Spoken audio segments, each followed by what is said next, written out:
Hi everyone, my name is Mel, also known as Big Belly Mel on TikTok and Instagram, and I am a content creator and influencer in Toronto. I started food blogging during the pandemic.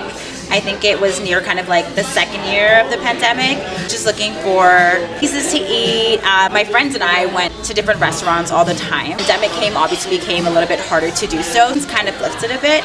We were able to I think be in a car with at least one person, and my best friend Mel, and I go, for bubble tea runs or get food and eat in the car. My personal page on Instagram, I would, travel and post food recommendations, and oh my gosh, where is that? Like, send me the link, send me the spot, tell me what you got. And I was just doing it for fun because I loved food, traveling, and trying new cuisines, and so I did that on my personal page. I mean, it can be a little bit much. On your timeline, you're seeing, a lot of pressures with like beauty standards and body, and to kind of take a break from my personal social media where I was seeing a lot of that represented on my timeline, and go into like blogging where the focus wasn't solely on me, but it was more so on food and experiences. I wasn't worried about posting myself and how I would look like. It was more about food was the main focus. So the phone eats first. It was just about sharing my experience with other people and connecting over food and those experiences rather than just how somebody looks and how many likes you got because of your outfit or how your body looks. I grew up in my home. My parents cooked a lot. My dad is a trained chef. Growing up, I was exposed to many different cuisines.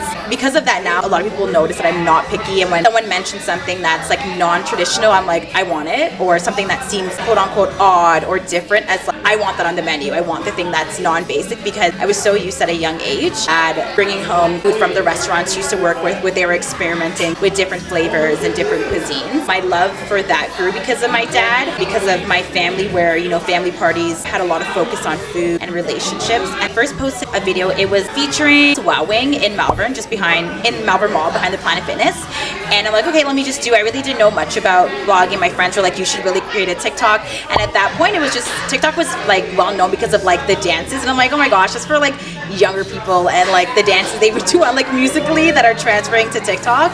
But they're like, no, Mel, there's like a whole food scene there. There's a whole niche for food. I'm like, okay, let me give it a try. Started posting. I posted that video and it went viral. I'm like, oh my God, I'm kind of gassed. Like, this did really well, despite not really knowing about like angles for food, how the algorithm works. I just posted a song that matched how my shots were, and it did well. And so I kept posting. What really inspired me was just family upbringing, being exposed to different cuisines. I think I have many experiences and memories with food. But one that's coming to mind is prioritizing more of my friendship, like my platonic relationships, and food as a way to bond. I feel like food has that way of creating relationships. Or you and I right here, right now, with my friends, girlfriend dates and going out, and had a lot of memories with them and just getting to know them more. Like, I've had a lot of friends that I've had elementary school and high school, and I feel like because older and being able to like go out and spend money on food and go on more dates, we've been able to get to know each other more. Appreciate being able to bond over food, people on a deeper level, even things that went for many years, and like some things that I didn't even know that like they went through, was able to think about those things and experience that happened recently, which it's something that's really important to me, is the Black Foodie run that I did with friends and other food bloggers that I've met online. We started it last year. Seats, Andrew, he's also a food blogger, who's helped me along with my journey as well.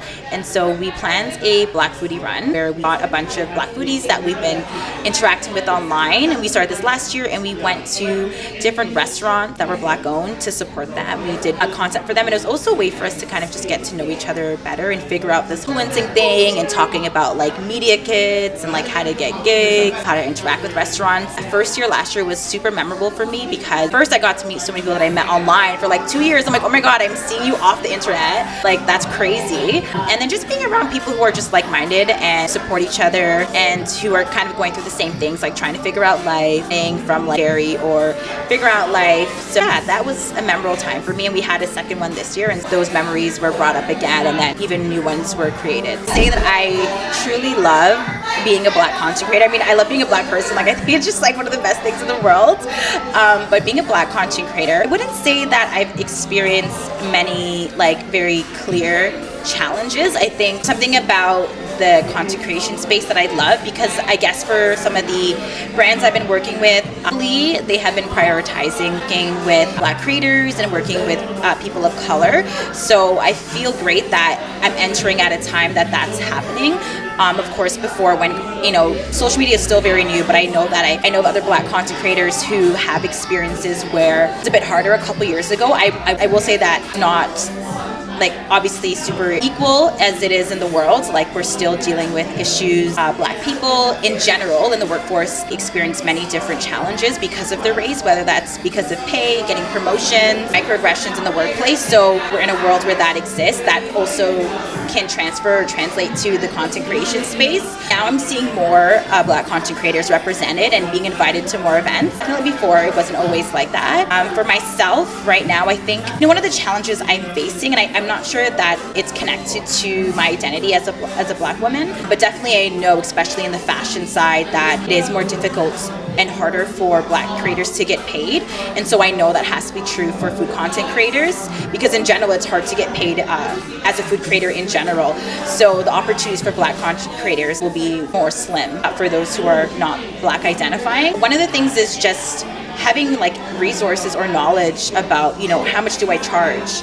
Right? Because when brands reach out to you, they're kind of obviously trying to save their company money and work within a budget that they have to work within. And so just even being able to advocate for myself and ask for more money and like negotiate contracts is a challenge in general that I think any content creator faces. But definitely there is identity that gets intersected into this. So being comfortable to ask for more money and knowing that I do and Black content creators do deserve to get the same pay as non-Black content creators, because definitely the money flows differently for those who are not Black content creators. I've heard stories where people are working on the same campaign and there are other folks who are getting significantly more for content that just honestly may not be up to par as theirs. And I think I can say that confidently because I do know some creators who are making amazing content and are just not really getting sated. Personally, I don't know that I have clearly experienced that, just because even in the food content world, a lot of people don't really talk about how much they get paid. Trying to change that and being more transparent when like people hit me up and ask like, how much do you get paid for this? And I'm like, oh, this is how much I get paid. You should do this. Charge way more. You're definitely like not getting as much as you should. And that, I think those are kind of the challenges I face. But I think that because I've started to actively try to foster community among creators in general that I've met over time, but also Black creators, I think having that conversation about rates and how charge a brand is helpful. Those challenges in that way, but it's been good. It's been great. I definitely think there are many ways that social media, specifically blogging, be kind of like a vehicle for change or representation. I think social media has that power to do that in general, but specifically for food blogging, I think I'm more interested now in the ways that food can use as a way to create relationships with people who normally wouldn't, talk to each other on the street or may have been raised not to interact with certain groups. I think having food at a table kind of breaks that distance that people may feel between each other. Definitely in my experience, I know that, watching shows growing up on Food Network or even on YouTube now, like seeing the way that, bring people across the world and have them actually get to know about people because they're trying their food or trying to get to know their food. Foods that may be seen in the Western world as like exotic or non-appetizing. I see how food in those ways can barriers. Doing at least for Scarborough in terms of like is trying to change that narrative around Scarborough, because growing up and even now there are lots of narratives that don't reflect Scarborough in like life that it should be. There, as any other place, there's crime, there's etc. And that's like everywhere, but I feel like that those narratives stick with Scarborough. And even in the comments of my videos, and I mentioned Scarborough so much recently, which is really cool, there have been like comments on my page about, oh, it's in Scarborough, like I'm not going over there, like gang violence, I'm gonna get shot, all this foolishness. And like I'm not denying that there has been crime here, because it's a reality of like our society, and it's a result of many like different systematic inequities that are happening that has led to crime, but that attached to the people of Scarborough. And my problem with that is that usually when people think of Scarborough, in their mind's eye when they think of crime, it's not just a multitude of identities, it's usually people of color, it's usually poor people, and so I'm trying to use a page, at least through food, to show the side of Scarborough that people may not see in media, or the side that people may not hear from their friends, and show like, if you actually come here, like it's actually fun, it's actually a vibe. There's so many places that are super underrated, and like we have an incredible food scene that has really like highlighted. I know that people kind of about Toronto as a whole, and when it comes to, you know, representation, Scarborough's often let out, but when it comes to the food, people want an out Scarborough. Like, for example, I know in newspapers were claiming, or different blogs were claiming, you know, the Real McCoy as like a spot in Toronto, but I'm like, you need to be a little bit more specific. It's Scarborough, and that's like ours claim. Being like that narrative around Scarborough is just that place that's kind of overlooked, seen as not Toronto when it is. Using my food to kind of bring people to Scarborough, experience it the way I do, and this is like the credit that they deserve. And the business, like there's so many businesses that like I said are underrepresented. People just don't know about them. This joke in Scarborough where if it's kind of pretty, I'm not gonna go there because the food's not gonna be nice. Like, you know, like the quote unquote rundown places are the places where like you're gonna get some good food. Blogging can bring people together for one, but also minimize or lessen the distance that people have put between each other because of their race, their class, their religion, and be like, you know, like I'm gonna come into the space, I'm gonna try this food and connect with people around me and connect with the owners. And I think that food blogging is super important to doing that. The question that it's the most difficult because I'm so indecisive. I say this all the time. Popular dishes that I like are my go-tos. Okay, one is Thai food. I love Thai food. Like, it's my go-to. I just love all the flavors. Go into every dish, and I just feel like so good when I go to places that feel like home. And some of the Thai spots in Scarborough are definitely one of those places. For example, one of my favorite places to go for Thai food is Jatu Jack.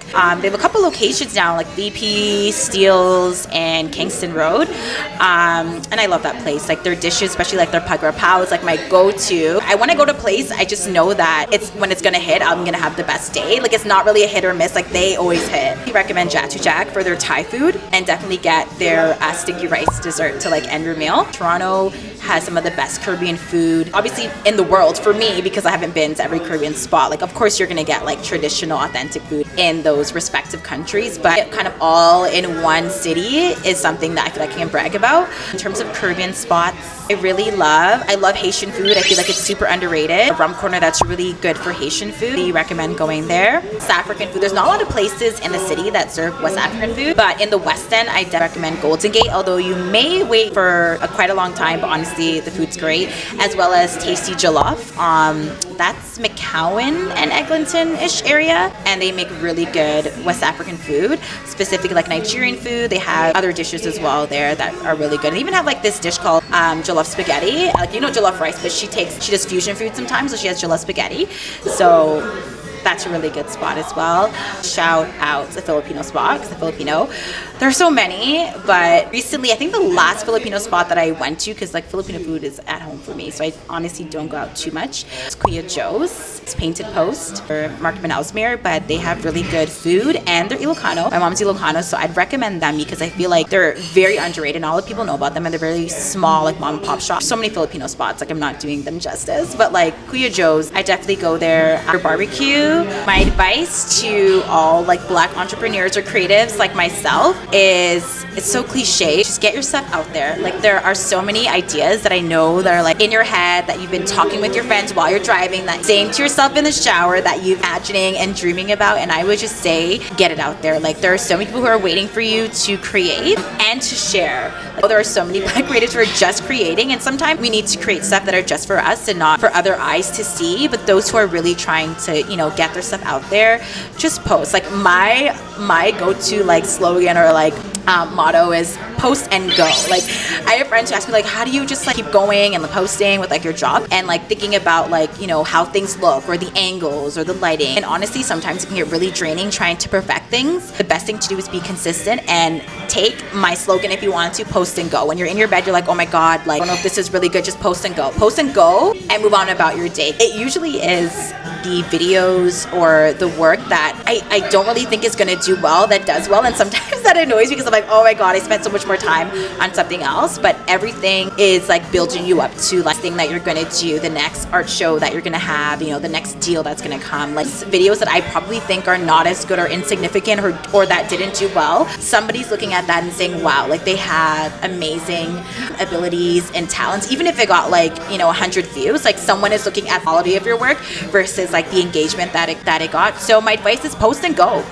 So upcoming projects and collaborations that are coming up. We dropped the first episodes for a couple of my series that I'm doing. This year I'm focusing on series because kind of like binge watching things. So the first one is Not Your Average Slice, where I look at different pizza slices in Toronto. I know Toronto is really big on slices and people love to line up for them, but if I'm gonna line up for them, I want it to be good. And I'm also not looking for like kind of basic slices. I know that like margarita pizza is just like can hit the spot, but I'm kind of looking for chefs and pizza spots that are taking their slices to another level, that are experimenting with different flavors that are not typically on like your average slice. Episode 2 of that is going to be dropping in March, and more episodes to follow. And the second series I'm doing is, I mentioned before, my Scarborough date ideas series. So I'm on episode 3, and I'm going to be dropping like episode 4 and 5 this month. And I'm going to do, this one is definitely going to be a year-long one where I'm going to keep going and also challenging myself to find spots that I actually have not considered or thought of in Scarborough. So I'm really excited for that one. And I definitely have more things coming up, specifically travel series, but you gotta stay tuned for that. But in March, we'll be traveling to the States. My name is Mel. I am humble and hustlin'. What's your hustle?